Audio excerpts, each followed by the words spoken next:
নরসিংদীর আদালত চত্বরে পুলিশের উপরে হামলা করে হত্যা মামলার আসামি ছিনিয়ে নেওয়ার চেষ্টা করা হয়েছে।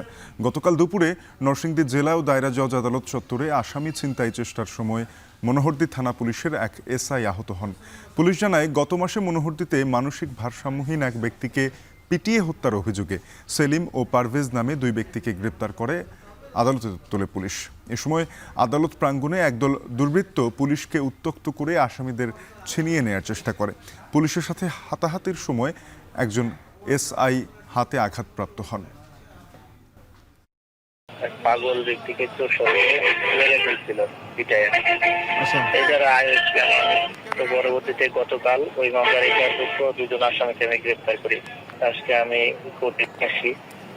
তো আমরা 29 বিধায় নিয়ে আসার পরে আমি কোর্ট চত্বরে যখন ঢুকি, তখন ঘটনা বিগতি দেখি, তখন আমি এই আসামিদেরকে আমি পাশে মিশকাতুল স্যারের ছিল, এজলাস ছিল, এজলাসে ঢুকাই দিই।